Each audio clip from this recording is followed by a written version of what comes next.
Dans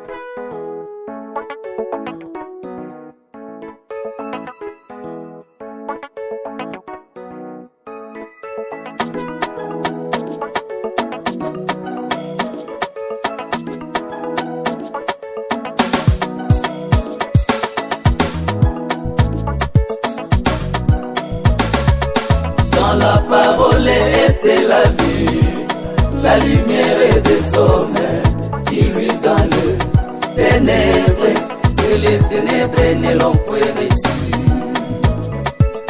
Au commencement était la lumière, c'est la volonté de Dieu.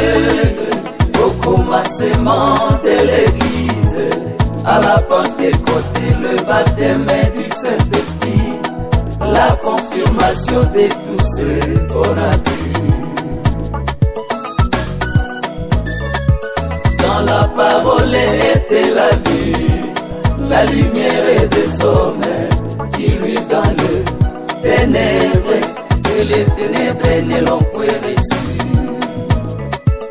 Au commencement était la lumière, c'est la volonté de Dieu.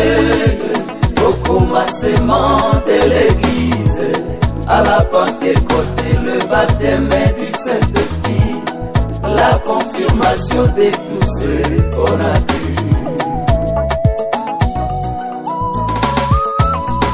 Vers les soirs et la lumière paraîtra.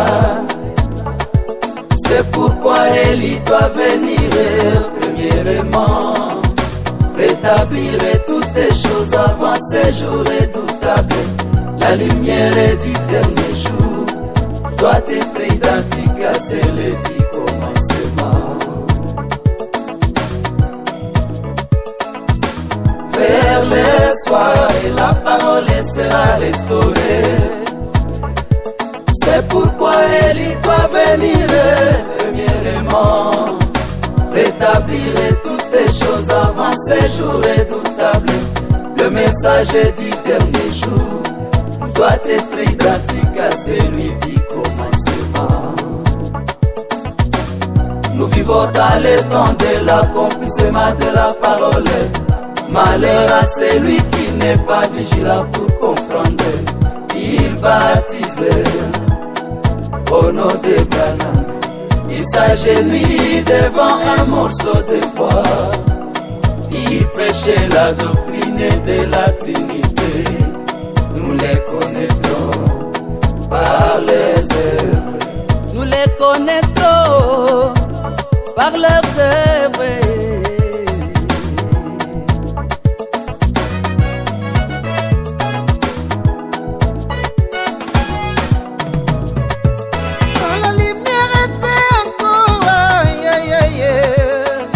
Ne se coupaient pas la chevelure, elles étaient soumises à leur mari. Quand la lumière était encore à la Pentecôte, les femmes se taisaient dans les assemblées des saints, elles ne prêchaient pas.